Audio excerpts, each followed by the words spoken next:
Jaya Radha Madhava Kunja Bihari Jaya Radha Madhava Jaya Radha Madhava Kunja Bihari Gopi Jana Vallabha Girivaradari Gopi Jana Vallabha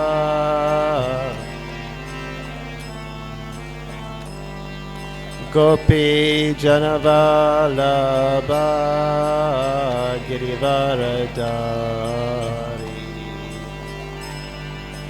Vallabha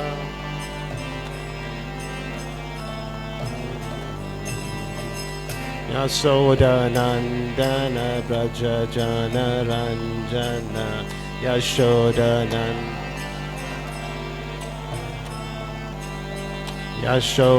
Nandana Braja Jana Ranjana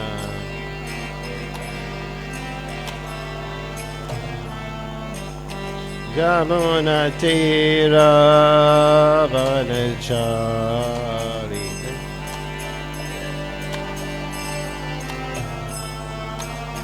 Jamuna Tira Vanachari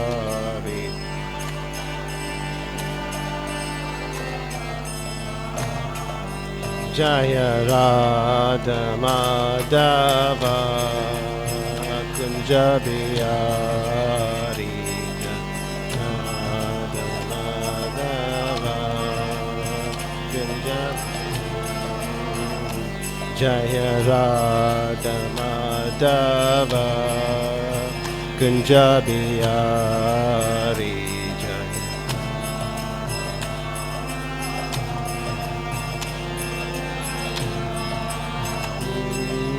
Gopi Jana Vallabha Girivaradari Gopi Jana Vallabha Girivaradari Gopi Jana Vallabha Girivaradari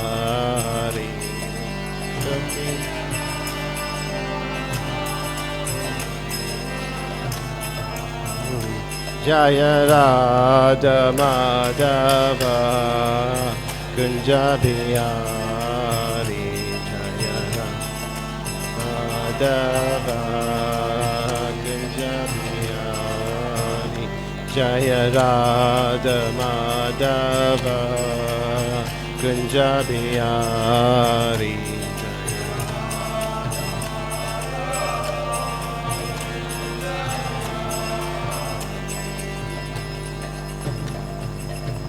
Shri Radha Madhava Ki Jai, Srila Prabhupada Ki Jai, Go Premanandi, Hare Krishna, Om Jnana Timarandasya Jnananjana Salakaya, Chakshuranmalitam Yena, Tasmai Shri Gurave Namaha, Shri Chaitanya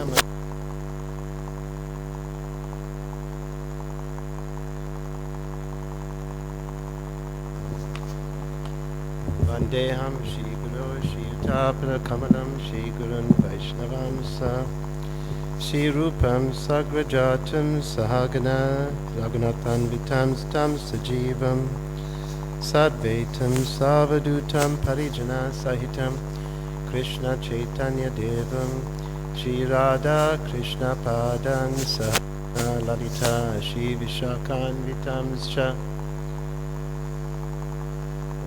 Karuna Sindhu Dinabandhu Jagatpate Gopesha Gopeka Kanta Radhakanta Namastate Tapta Kanchana Gaurangi Radhe Vrindavaneshwari Vrsabhanu Sutadevi Pranamami Hare Priye Vanchakalpatarubhyascha Kripa Sindhu Bhyevacha Patitanam Pavanabhyo Vaishnavebhyo Namo Namah Jai Shri Krishna Chaitanya Prabhu Nityananda Shri Advaita Gadadhar Shivasari Gaura Bhaktavinda Hare Krishna, Krishna Krishna, Hare Hare, Hare Rama, Rama Rama, Hare Hare.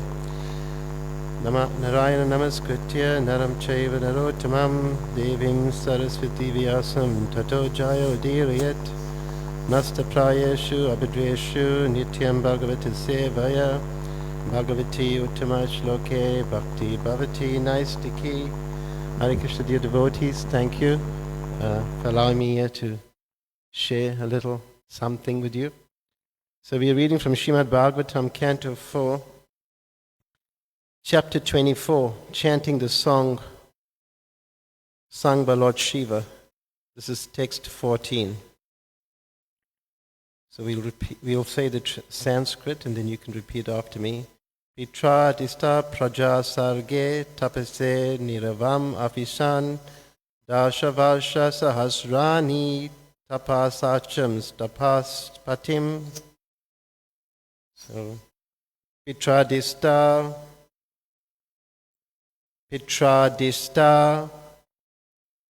praja sarge tapase rinavam avishan dasha varsha sahasrani tapasachams tapaspatim.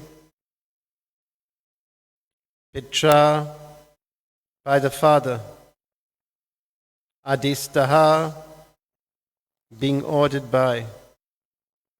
Praja sarge, in the matter of begetting children.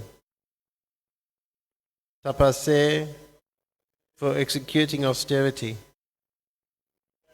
Arnavam, in the ocean. Avishan, entered. Dashavarsha, 10 years. Sahasrani, such thousands. Tapasa, by the austerity. Archan, worshipped. Tapa, of austerity. Patim, the master. Translation by His Divine Grace A.C. Bhaktivedanta Swami Srila Prabhupada Ki. When all these prachetas were ordered by their father to marry and beget children, they all entered the ocean and practiced austerities and penances for 10,000 years. Thus they worshipped the Master of all austerity, the Supreme Personality of Godhead. Please repeat. When all these prachetas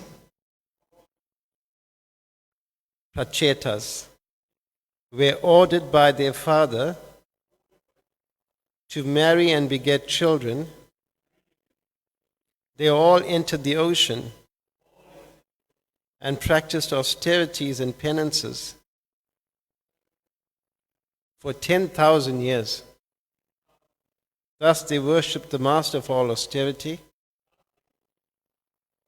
the Supreme Personality of Godhead. Purport. Sometimes great sages and ascetics entered the Himalaya mountains in order to find seclusion from the turmoil of the world. It appears, however, that all the prachetas, the sons of Prachinabahi, entered the depths of the ocean to perform austerity in a secluded place. You can't get more secluded than in the deep ocean. No one's coming after you except for the fish. Since they performed austerities for 10,000 years, this incident took place in the Satya Yuga, when people used to live for 100,000 years. It is also significant that by the austerity, they worshipped the Master of austerity, Sri Krishna, the Supreme Personality of Godhead. If one wants to perform austerities and penances in order to attain the supreme goal, one must attain the favor of the Supreme Personality of Godhead. If one achieves the favor of the Supreme Lord, it is to be understood that he has finished all kinds of austerities and penances and has attained efficiency in the execution. So this is all of us. If one achieves the favor of the Supreme Lord, we've achieved the favor of the Supreme Lord by chanting Hare Krishna. So it's understood that we've all finished all kinds of austerities and penances in our past lives. That is why we are at this point. It's not like we still have something to do. We've already been through that. Now we've got the holy name. On the other hand, if one does not attain the perfect stage of devotional service, all austerities and penances actually have no meaning. Without the Supreme Lord, no one can attain the highest results derived from performing them. So can you think of an example of a sage who performed austerities for many years, but it was all a waste? Can you think of someone? For 60,000 years. Subari Muni. Subari Muni also stayed in the water for 60,000 years and performed austerities. And how did his meditation break? He saw two fish having union. Two fish. It's amazing, isn't it? For 60,000 years he spent underwater. He sees two fish and bang, all his austerity out of the window. He comes out, he gets married, has lots of children, and well, at some point he comes back. So anyway, as stated in the Bhagavad Gita, Lord Sri Krishna is the master of all penances and sacrifices. Bhaktaram yagya tapasam sarva loka maheshwaram. Thus, the desired result of performing austerities may be derived from Lord Krishna.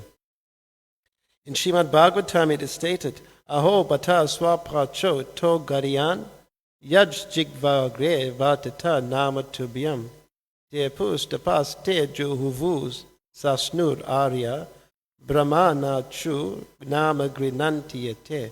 Even if a person is born in a family of chandalas, the lowest birth one can get in human society, he is glorious if he chants the holy names of the Lord.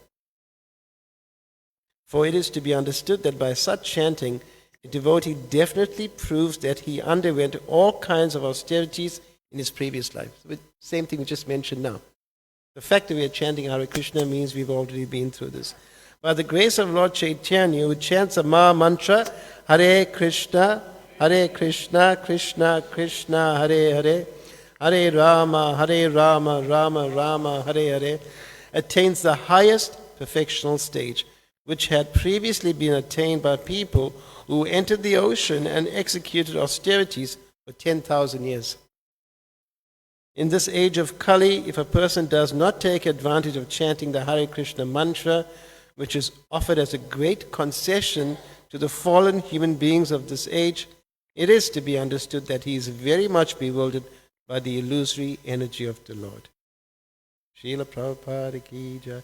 So I'll read the translation again. When all the Prachetas were ordered by their father to marry and beget children, they all entered the ocean and practiced austerities and penances for 10,000 years. Thus they worshipped the master of all austerity, the Supreme Personality of Godhead. Namo Vishnupadaya Krishna Prastaya Bhutale Srimati Bhakti Vedanta Swami Tinamine. Namaste Saraswati Deve Gauravani Pracharine Nirvishesha Shunyavadi Pastitya Desatavine. So as mentioned in this purport, this took place in Satya Yuga, where they would live for 100,000 years. And that is why they were able to practice austerities for 10,000 years. So there are 4 yugas, as most of us know, and each yuga has a yuga dharma. The yuga dharma is a process in that age by which we can achieve perfection. So in Satya Yuga, who can guess what the yuga dharma was? There's a hint over here in this verse. Austerity. Right, austerity. But we had to practice the austerity for thousands of years. We could live that long. And thereafter, the next yuga is Treta Yuga. Who knows what the yuga dharma for Treta Yuga is? Huh? Sacrifice. Yeah, some sacrifices, fire yagyas and whatever. Now these days we can't really do these extensive fire yagyas, even though we do try. In Mayapur we have like 108 yagyas and all these things. But it's very difficult to practice these kinds of fire yagyas because we don't even get pure ghee these days. And ghee is so expensive, right? And even in Mayapur, just to get decent ghee is a problem. And ghee costs so much of money. So can you imagine how much you have to spend to have all these big-time yagyas and whatever? So that doesn't quite work. And of course, the brahmanas those days were more qualified. They knew all the right mantras, and they had this special wood, Arani wood, which could self-ignite, and they could say mantras and whatever. But these days, we need to physically light fires and whatever. It's a very different age. So that's Treta Yuga, all these fire sacrifices. And then Dwapara Yuga, what was Yuga Dharma? Deity worship. Deity worship. So in Dwapara Yuga, by practicing deity worship, we can reach perfection. In Kali Yuga, however, we are very fortunate because the Yuga Dharma is Harinam Sankirtan, Sankirtan Yagya. And this is so easy compared to 10,000 years of austerities. This is our austerity. Our austerity is like observing the regulative principles. And actually, if we look at the regulative principles, the 4 regs that we talk about when we take initiation vows, that is not even spiritual. That just brings us to the human platform. That's what Prabhupada said. It's sattva gun, sattvic. The only spiritual thing when we do initiation is a chanting of our Hare Krishna Maha Mantra. So it's understood that we are very fortunate that we don't need to perform all these austerities. We just got to chant Hare Krishna. And Chaitanya Mahaprabhu has given us the Sankirtan movement and the Sankirtan Yagya to help us achieve the highest liberation, the highest form, the highest perfection. And I just think about it for a moment, right? Now we spoke about us in Kali Yuga. Like we are almost like the dregs of society, right? This is really down at the bottom, like you're scraping the barrel, And we are right down there.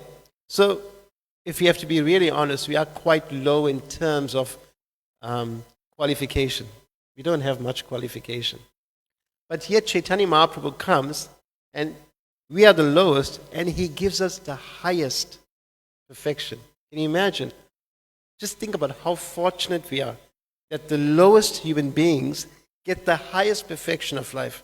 And what is the highest perfection of life that Mahaprabhu has given us?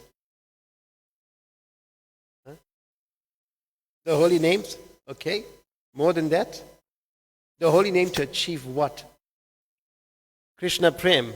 More than Krishna Prem, because even in Vaikuntha you can have Prem. Golok Vrindavan. And even more than that, Madhurya Ras. And even more than that, Madhurya Ras in Swakya Bhav or Parikya Bhav. Swakya Bhav is married, Parikya Bhav. Even higher than that, servant separation, Manjari Bhav. Unachwala Rasam Swa Bhakti Shriyam. Mahaprabhu has come to give us a Manjari Bhav, which is like the highest, where we are trying to serve, as Prabhu was saying, in separation. It's technically called Tat Tat Bhav Ichamai. That's the relationship that we have, that we aspire to have, following in the footsteps of Rupa and Raghunath. Like in Chaitanya Charitamrita, it says, Rupa Raghunath Pada Yaras. Kaviraj Goswami says, he says, Rupa Raghunath Pada Yaras, Chaitanya Charitamrita, Kai Krishna Das. So at the end of every chapter, Kaviraj Goswami offers his respects to Rupa and Raghunath, because Rupa and Raghunath, the Goswamis, we can serve them like we do in Chaitanya Mahaprabhu's pastimes as sadhakas. Sadhakas means practicing devotees, like us. Or even deeper, siddhas. Siddhas means perfected devotees. So Rupa in the spiritual world is Rupa Manjari, and Raghunath Das Goswami is Rati Manjari. Rati Manjari, or sometimes she's called Tulsi Manjari. So Nectar Devotion says, Seva Sadhaka Rupena Siddha Rupa Chatri Tad Bhava Lipsuna Karya Rajalokanusarata. We follow the Goswamis as Seva Sadhakas in our Sadhaka form, but we also internally follow in the Siddha form. The Siddha forms means the perfected form. So this is like really high stuff. But the reason I'm mentioning it is just to give you an idea that the lowest, us, have been given the highest because of the mercy of Chaitanya Mahaprabhu. And it's so easy, just chanting Hare Krishna. So we can see here in this text that we don't need to perform all the austerities, we need to chant Hare Krishna. And Chaitanya Mahaprabhu created or gave us the Shikshashtakam prayers. Right? We've all heard of the Shikshashtakam prayers. And Mahaprabhu gave us Shikshashtakam prayers so that we can basically go beyond Nam Aparad, which is offensive chanting, go beyond Nam Abhas, which is chanting in the clearing stage, and get to the goal of Shuddhanam, the pure holy name. So that is why Mahaprabhu gave us Shikshashtakam prayers. And we find that each of the Shikshashtakam prayers, according to Bhaktivinoda Thakur, reveals the level we are at in terms of the levels to prem. As an example, the verse 3. We all know the verse 3, right? What does verse 3 say? Trinada pi suni chena taroa pi sehishna amanadena kirtaniya saraya. Bhaktivinoda Thakur in his Bhajan Rahasya says that Trinada pi suni chena refers to the level of nista, which is fixed devotional service. Now, prior to that, we are kind of performing anista bhajana kriya. Anistita bhajana kriya means unsteady devotional service. Bhajana kriya means performing devotional service. So anistita means unsteady. And we'll find that many devotees, most of us, are kind of in the anistita stage, meaning our devotional service is not steady. Sometimes we like to chant, sometimes we don't want to chant. Sometimes we can get up early and chant, sometimes we can't get up early and chant. Sometimes we can chant our 16 rounds without a problem, and sometimes we struggle. Sometimes we can observe the regulative principles, and sometimes we cannot. So it's unsteady. Whatever service we do, it's kind of unsteady. And steadiness is in terms of body, mind, and words. That is what is mentioned. So trying to get that steadiness is pretty deep. It's pretty high level, right? So, you agree? Okay. So, we have this third verse of Shikshashtakam that basically refers to the level of Nista. Shri Shri Radharadhanath ki jai, Chaitanya Mahaprabhu ki jai, Giri Govardhan ki jai. And then the fourth verse of Shikshashtakam, Na Danam Na Janam Na Sundarim, refers to the level of, anyone can guess, after Nista comes, Ruchi. Ruchi. So that level of Ruchi. So what does it mean? It means that for someone at the level of Ruchi, Na Danam Na Janam Na Sundarim, he does not desire any followers, doesn't desire any wealth, doesn't desire any prestige. Na Janam, no followers. Na Danam, no money. Na Sundarim, doesn't desire to have ladies and the opposite sex and all that kind of stuff, because they have ruchi, which is great taste. And then the next verse, Ahi Nanda Tanuja Kinkaram, that refers to the level of Ashakti, right? Which is great attachment to Krishna. And thereafter, we have, what do we have next? Yugayitam Nimeshena Chakshur. That's the level of Bhav in separation. And this is all Bhaktivinoda Thakur. So Bhav in separation is a Yugayitam Nimesena verse. And then the last verse of Shikshashtakam, Aslisya Vapada Ratam Pinastumam, that refers to the level of Bhav in, I lie. Nam Akara Bahuda Nirjasava Shakti. That is our Shakti. So it's Ainanda is a Shakti. Nam Akari Bahuda is the level of Bhav. Right? Sorry, I confused it. Bhav. Then Yugayatam is a level of Prem in separation. And Asusya Vapadaratam Pinastumam is Prem in union. Okay. Did I confuse you? Yeah. So we have Ruchi, which is Na Danam Na Janam Na Sundarim. Then we have Ainanda, which is Ashakti. We have Nam Akara, Akari Bahuda. That there is Bhav. Then the last two verses are Prem in separation and Prem in union. That's what Bhaktivinoda Thakur gives us. So in terms of the Shikshashtakam prayers and how does it relate to this verse, we're talking about the holy names. And Prabhupada mentions in the purport that the holy names have these potencies. So the second verse of Shikshashtakam, Nam Akari Bahuda Nija Sarva Shaktis, Tatapita Niyamita. He says, Nam Akari Bahuda Nija Sarva Shaktis. The holy name contains Sarva Shaktis, all potencies. So by chanting the holy names, we can cover all these austerities and whatever as Prabhupada says. And the word Bahu in that verse refers to different categories of the holy name. And there's two categories of the holy name. Bahu means there's Mukhya and there's Gauna. Mukhya means primary names of the Lord. And Gauna refers to secondary names of the Lord. Mukhya, the primary names of the Lord, is further split into two. Names of like Krishna, Govinda, and whatever bring out sweetness, madhurya, sweetness. And then other names like Ram, Nishrima, Jagannath, they bring out Aishvarya, opulence. So those two still fall in the primary names. And then the secondary names relates to Krishna's activities in the material world. Ishvara, Paramatma, Bhagavan. Now the reason we need to know the difference is because the primary names give us more benefit than the secondary names. Calling the names of Krishna, Gopal, Govinda, Nanda Dulal, Yashoda Dulal, those names give us more benefit than names like Ishvara, Ishvara and Paramatma, whatever. You get the picture. So that is why it's important to understand the different levels of the holy name.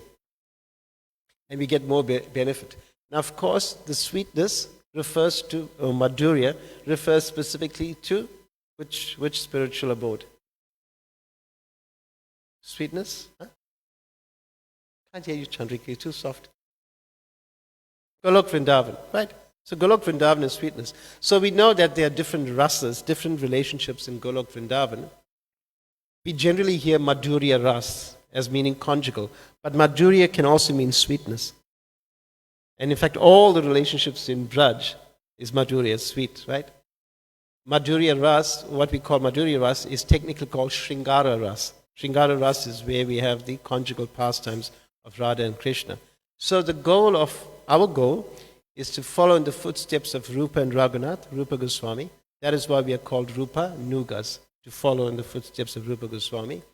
And by following in the footsteps of Rupa Goswami, we basically learn the way of the residents of Vrindavan. So, therefore, we are called Rupa Nugas, followers of Rupa Goswami. We are also aspire for something called Raga Nuga. Raga Nuga, Rag means spontaneous, and Anuga means to follow. Right, Raga Nugas. Now, what's interesting is one can be a Raga Nuga, but a Raga Nuga is not necessarily a Rupa Nuga. And the difference is, a Rupa Nuga, following the footsteps of Rupa Goswami, is specifically following Manjari Bhav.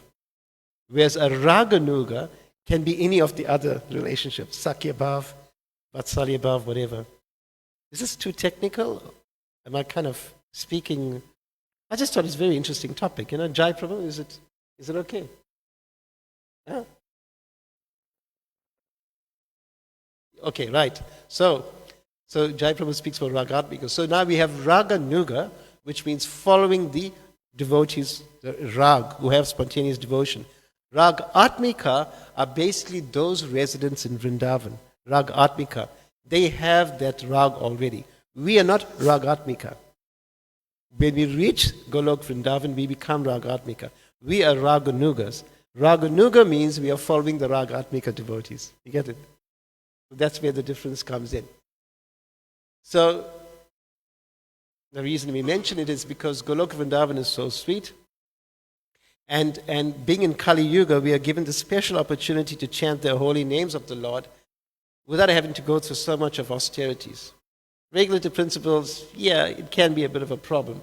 But after some point, you kind of get over it. It doesn't affect you much. My Guru Maharaj was saying that the one disciple had written to him and said, the disciple is 70 years old, and he says, I'm finally observing the regulative principles. He's 70 years old. So there's some hope. There's some hope. At some point, hopefully, we'll, it won't be so bad. So if we haven't reached that point as yet, don't worry. Because as we were saying on the Sunday class, our struggle for Krishna consciousness is glorious. And therefore, even though we are going through difficulties, it doesn't matter. It's not a problem that we're going through difficulties. We should just continue on this path of Krishna consciousness get the association of devotees? Because that's the other question, right? The question is, okay, I'm going through difficulties, so how do I get through all this? And this is very nicely explained in the first canto of Bhagavatam, the first canto, chapter 2, text 16, 17, 18, 19. Text 16 is a verse that says, Susruso Shradadanyasa Vasudeva Kata Ruchi Shanmat Sevaya Vipra Punyash Tirtha Nishevadat. Basically, that verse says that by serving the great devotees of the Lord and rendering loving service to those devotees who are free from vice, what comes? Vasudeva Kata Ruchi. We develop a taste for wanting to listen to Vasudeva Kata, Krishna Kata. Then the next verse after that says, Srinvata Swa Kata Krishna Punya Shravana Kirtanam Vidyantusto Iabhidrani Vidonoti Surit Satam. That verse says, by associating with these great Vaishnavas, now we start engaging in Vasudeva Kata. And what does this Vasudeva Kata do? Srinvata Swa Kata Krishna Punya Shravana Kirtanam. It purifies our riddles too, hi abhidrani. Automatically our heart becomes purified by studying and hearing the pastimes of Krishna.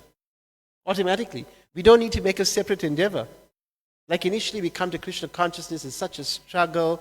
Oh, we have to observe these principles, we have to fast, we have to, so many rules and regulations. But as we advance in Krishna consciousness, all we need to do is just get deeper into our Krishna consciousness, and automatically, Krishna says, Srinvata, by hearing these pastimes of Krishna, Hridayantu stu hi abhidrani, the sense gratification and desire for sense enjoyment in the heart automatically becomes purified without a separate endeavor. That sounds pretty cool, isn't it? You don't have to make a separate endeavor, it comes automatically.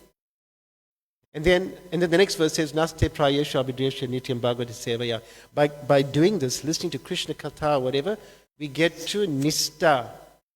Nasta prayesha abhidresha. Prabhupada says that almost 75% of our natas are wiped out by the level of nista.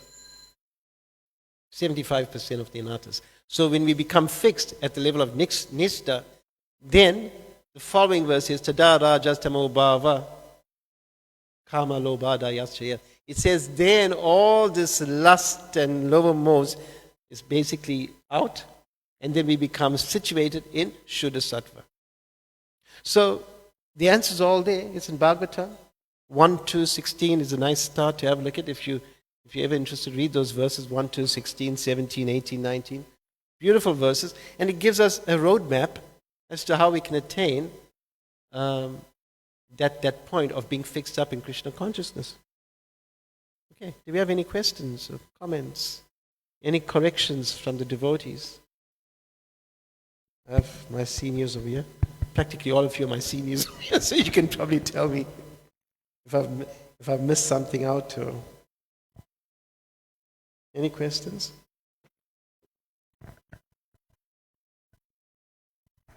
Thank you, Prabhu. It's very nice. Thank you, Prabhu. Informative. The 4 yugas, we mentioned how they're different. Yuga Dharma. Means, the Yuga Dharma for different yugas. And in Kali Yuga, it's described in Bhagavatam also. Manda Sumanda Mata Yodi. Right, yeah. Isn't the devotees? I mean, people in general, they are very lazy, misguided, always disturbed in the mind. People, Lord Chaitanya Mahaprabhu, when I was thinking that verse in 11th canto that in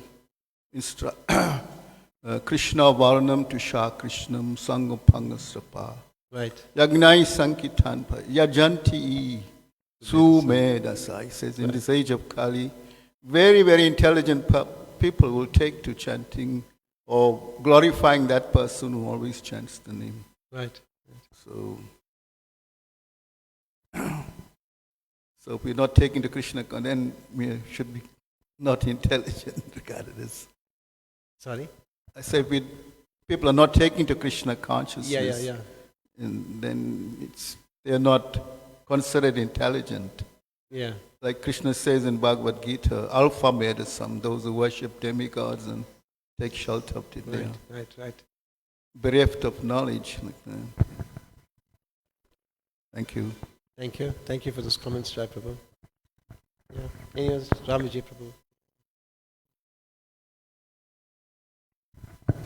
Thank you, Vrsabhanu Prabhu. Okay. So many nice things were revealed. Jai Prabhu, what you mentioned about, Prabhupada says in the last line of the purport, someone who doesn't take to the holy name, they consider to be very bewildered. Jai Prabhu is very echoing what Prabhupada says there. Yeah. So I was wondering, you gave us those, Bhaktivinoda Thakur gave the different stages with Shikshastakam. Yeah. So for the stages before Nishta, the first two verses, is there some kind of description described about that? No, I don't recall him saying anything about where those fit in. Because below the level of Nishta is basically Anishta, Anatha Nivriti. Anatha Nivriti. And so we've got our Shraddha, we've got Shraddha, faith, then Sadhu Sangha, Bhajana Kriya, and then Anatha Nivriti. Now normally we think Anatha Nivriti is one stage, but Anatha Nivriti is not one stage. Anatha Nivriti is just one point where anathas are being cleared out. However, we understand that anathas go all the way up to the level of bhav. Some acharyas say 2% of anathas still at the level of bhav. And Vishwanath Chakravarti Thakur says it's like mustard oil. Like, I don't know about the mustard oil here in South Africa. In fact, I do know about it. Because the mustard oil in South Africa doesn't smell very strong, right? The one time, some years ago when we came here, we asked my daughter for mustard oil. And she gave me some, what she said was mustard oil. And I smelled it, I said, it's not mustard oil. Now if you smell the mustard oil from Mayapur, that's mustard oil. You can smell it. You smell it and your eyes start burning. It's like really strong, okay? And you can cook with it and do massage and all that stuff. Now, that kind of mustard oil, if you have it in a bottle and then you pour it out and then you smell the bottle, your eyes will still burn because it's still so strong. So the level of bhav is like that. Vishwanath Chakravarti Thakur says you can pour the oil out, but still a sniff of anathas. So we shouldn't see these levels as being static. We should see it as a graphic equalizer. Remember, years ago, Ramaji Prabhu and I were discussing, it's like a graphic equalizer.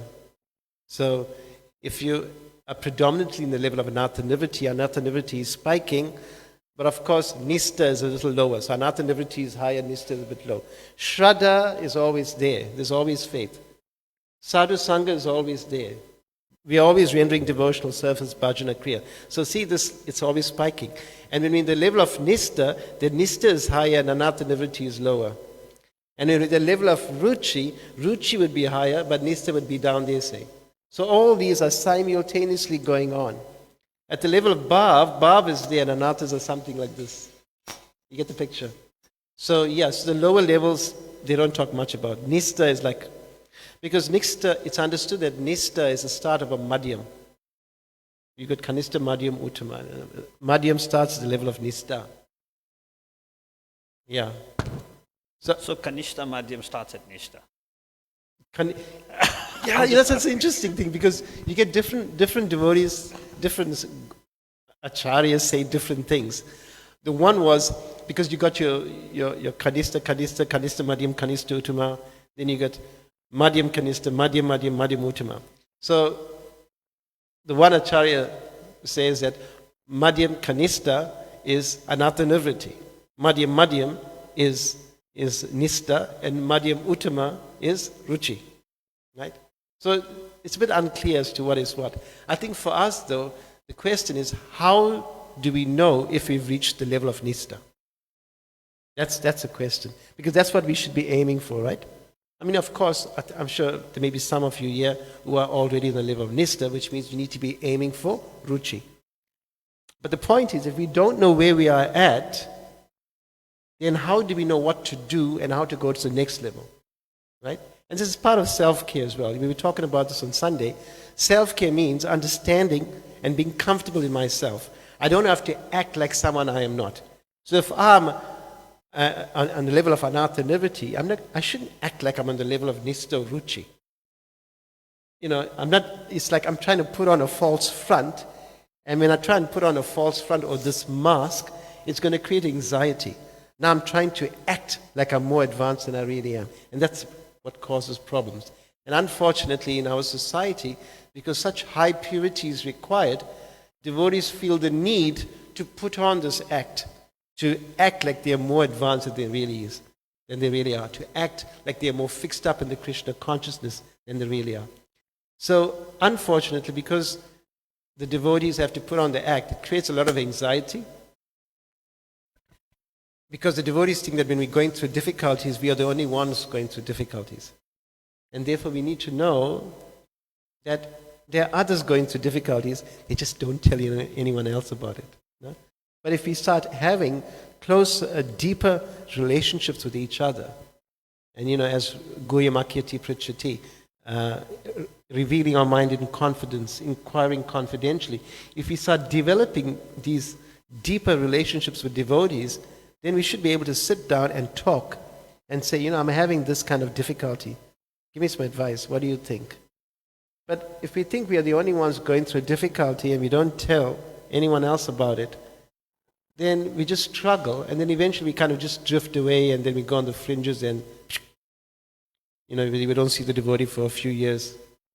So we have to really try and build a community of support.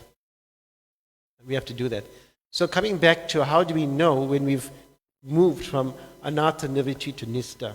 And that's very nicely explained by Vishwanath Chakravarti Thakur in Madhurya Kadambini, where Vishwanath Chakravarti Thakur says, these are the symptoms of someone at the level of anistita bhajana kriya. And when you read it, it's like, wow, I've seen this, or I've gone through it. Like the one thing is Utsamai. Utsamai, Vishwanath says, is like puffed up enthusiasm. Now we all know this, right?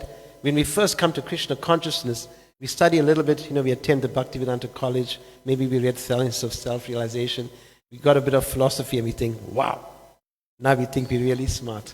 We become puffed up. Now, it's like we can tell everyone else what to do. And then what makes it worse is we then go and associate with our family members and we fry them out because we think we know so much, we are so pure, they are so fallen. And then we find family members get fried out. So we see this, Utsamai. And then another thing, Taranga Rangini. Taranga Rangini is riding on the waves of devotion. We find that when devotees are very attractive, right? Devotees are attractive naturally because bhakti is attractive. And then when the devotee becomes attractive, people are attracted to them.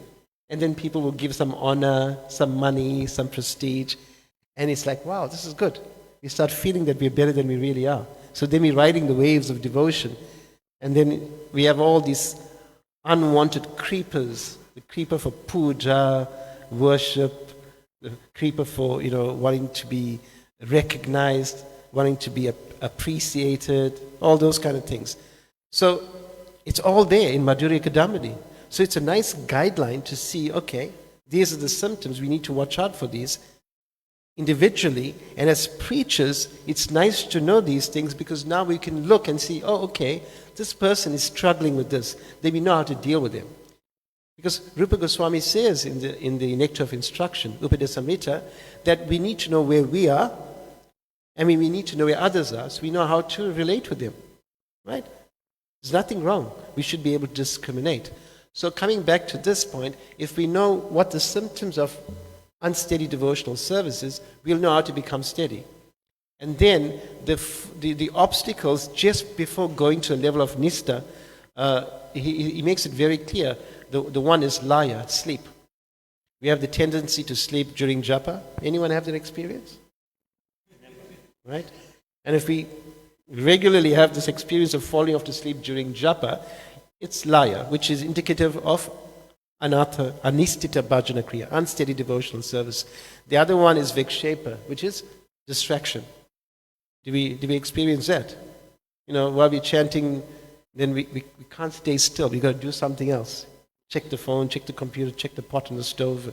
It's like all these things. Whatever. It's just distraction. We are distracted by material things. Of course, we can say, well, I'm cooking for Krishna, so I'm stirring the pot on the stove. Not really material. But distraction is a problem. That's another symptom of someone who's not on the level of nistha. Then there's another one called apratipati, which is apathy. I'm not falling off to sleep. I'm not distracted. but I just don't care. I'm just not in the mood. I'm sitting at home, I've got the time, I'm not being distracted. I just don't feel like chanting, I don't feel like reading anything. Too much Krishna today. I need to do something else. You know? So some apathy, that's apathy. In the absence of laya and vikshepa, there's apathy. So that's a problem. It means we haven't reached the Nista platform. Then there's something called kashaya. Kashaya is where these things that have been there, these deep-rooted anarthas, they like anger, greed, lust, they come up. And sometimes you can very easily be agitated. Your husband may say something, your wife may say something, or your roommate, or Sankirtan devotee, or whatever, and you get easily agitated. Kashaya, these things are coming up. Now the symptom of not being at the level of Nista. And then Rasasvad. Rasasvad is when we engage, we have this attraction to material enjoyment. Even though we have some spiritual engagement, we choose to engage in material enjoyment, Rasasvad. So these are all symptoms of someone who is not on the level of Nista, fixed devotional service, which means we can now judge ourselves and see, okay, what is applicable in my life? Sleep, distraction, apathy, lust and anger still coming up, attraction to all this sense enjoyment. If that is more than our absorption in Krishna consciousness, then we are not on the level of Nista. So as that goes lower, it means we have reached the Nista platform. And at the Nista platform, you'll generally find that the devotees are not struggling to keep up with chanting their rounds. They're not struggling to get up and chant the rounds in the morning. They're not struggling they don't need to be forced to read Prabhupada's books. They don't need to be forced to go deeper into our Krishna conscious philosophy. They don't have to be forced to attend Mangal Arati and chant 16 rounds. You don't need to be forced. At the level of Nista, you've got enough conviction to just do it. But whereas when we kind of don't feel the need and we're still struggling with, trying to keep up with our rounds, we're still struggling to even get up in the morning. I mean, these are health issues aside. We're not talking about extraneous issues. We're talking about in general. Then we may have those kind of things going on. Then we know that we haven't reached that Nista level. On the Nista level, it's not anartha nivritti that's a predominating thought. It's artha pravriti. Artha pravriti means looking forward in terms of what I should be doing. So at the level of Nista, the devotee actually wants to get deeper in his Krishna consciousness. He's not thinking about all these problems because he's not having so many problems. Now he's thinking about how to go deeper into his Krishna consciousness. That's the level of Nista. So if we as sadhakas, we've been practicing Krishna consciousness for 15, 20, 25, 30, 40 years, we should definitely be trying to get ourselves to the Nista platform, or alternately be going higher. We have to. Because if we don't get to Nista, how can we get Ruchi, which is taste? And if we don't have Ruchi, how can we get attachment, Ashakti? If we don't have Ashakti, we'll never get to Bhav. And what to speak of Prem? You can see, we have to really aim for this. It has to be a goal to get to the level of Nista and then get Ruchi. That is what we are meant to be doing. If we are not, and if we are being complacent, that is not self-care. Because self-care means I take my spiritual life seriously. And one of the terms used is spiritual suicide. Spiritual suicide is where I know I should be making more of an effort to go deeper into my Krishna consciousness because it's so sweet, Madhurya, it's so sweet. But even though I know I should be doing it, I don't care. That's a lack of self-care. That is spiritual suicide. Why spiritual suicide? Because we are not doing what we should be doing to attain the best there is, which is developing a relationship with Radha and Krishna. Is that okay? So that's something we can aim for. What time am I going to finish? Okay, Raju, you have a question? I have another question if nobody else has. Yeah. You talked about judging yourself and judging others. Yeah. Judging. Now, like trying to establish where they are. Oh, okay. Yeah, at not what judging. level, You don't not want to judging. judge. Yeah. So I just wanted to try to reconcile that, because generally, okay, for ourselves, I can appreciate that, but for others, it's very hard to know where their heart is necessarily. You can only make an assessment on external things. Yes. And then what about seeing the best in others? How does that impact our ability to see this?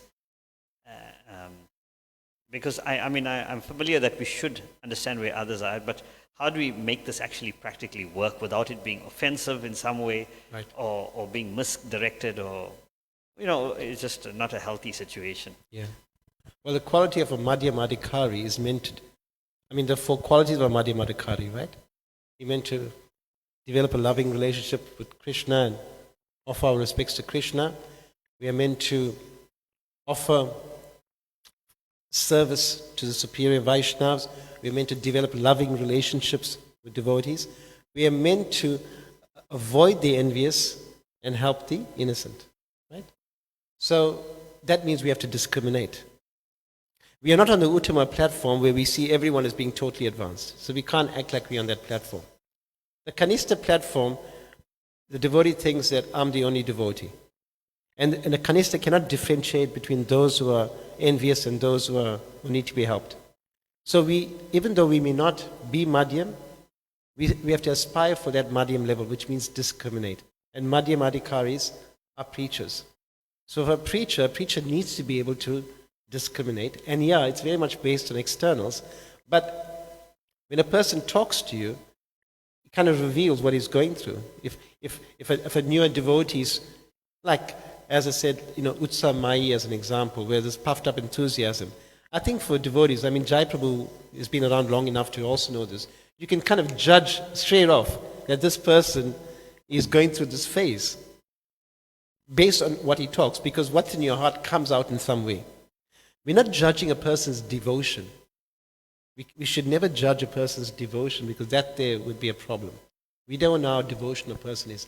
But in terms of the practice, based on his externals, we can make a judgment, okay, this person, he has this area that we can help him in. So I'm seeing from a preaching point of view. Because as a preacher, we're meant to offer compassion. But how can we offer compassion if we don't know what we are dealing with? So we never judge them. We never judge their devotion. Definitely, they can be very devotional, but they may not be serious enough. They still may be new.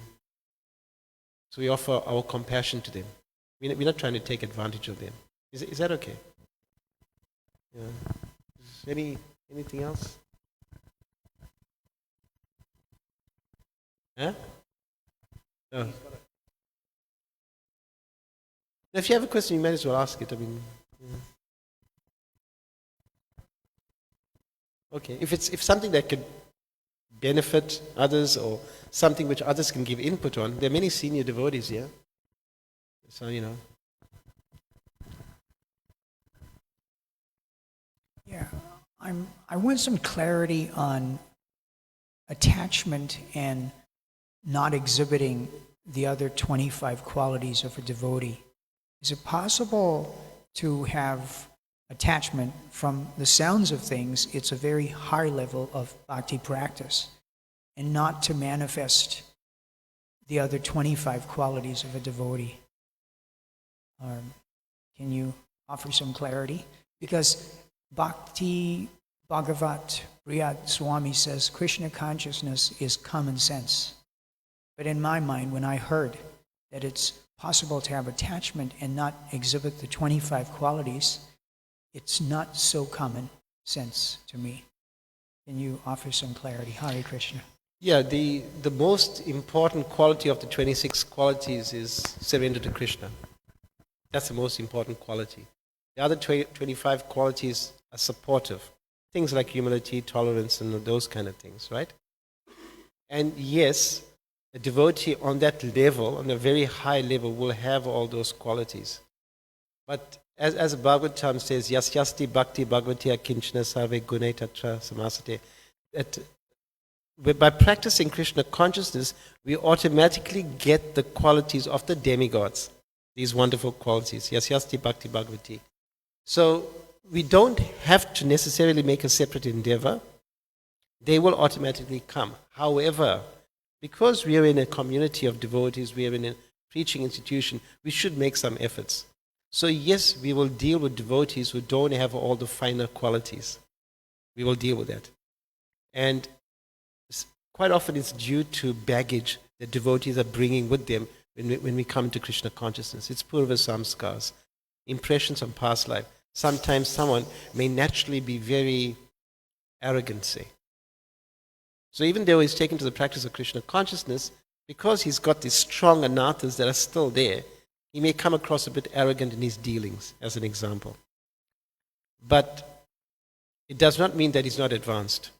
And the opposite is also true. Sometimes we may say someone who's very humble and whatever, but that may also be their natural nature.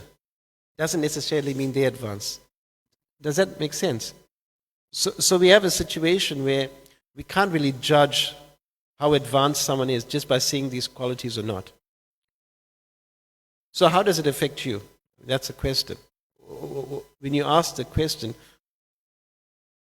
are you trying to understand how can one be attached to Krishna if he doesn't understand these things? It's because Krishna is seeing the good in us. Krishna is not looking at the, like we look at the bad qualities. We tend to pick it up because that's human nature. We are very critical. Krishna is not looking at the bad qualities. Krishna is only looking at the good. And that's why Krishna loves us. You know, we speak about this on the self-care course. Krishna loves us despite who we are, despite what we've done. Sometimes we have issues, you know. I remember the one time I was speaking to my Guru Maharaj about some devotee who was causing some difficulty in Johannesburg. And my Guru Maharaj was saying that because you have an issue with this person, doesn't mean Krishna has an issue with the person.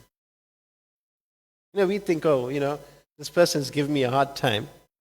You know, so, you know, something's problem. But Krishna's, doesn't mean Krishna's has the same issue. The issue could just be us, as an example. So we can't expect utopia. Prabhupada said, don't expect utopia in this movement. He also said, don't be surprised who leaves, be surprised who stays in our movement. So when we see this lack of finer Vaishnava qualities, we have to be very tolerant and forgiving and accepting and compassionate. Because the reason devotees may lack some of these finer qualities is because they're coming with their own baggage. And we don't know what they've gone through. You understand what I'm saying? Does that answer your question? Or have I missed something? Yeah, I mean, maybe someone else can add, Ramajay Prabhu or Jai Prabhu or something. Maybe you all can give a different angle in terms of what he's saying.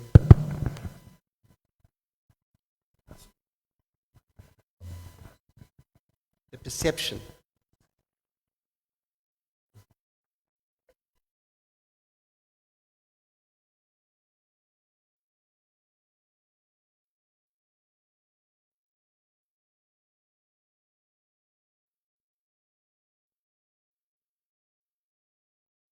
Oh.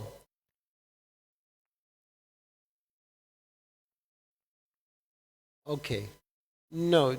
Well, the level of our Shakti, attachment, is not the kind of attachment that, as we see it, the difference between Ruchi and Shakti is that in Ruchi, you have great taste for one of the angas, one of the limbs of devotional service. So as an example, you may have great taste for chanting the holy names at the level of Ruchi.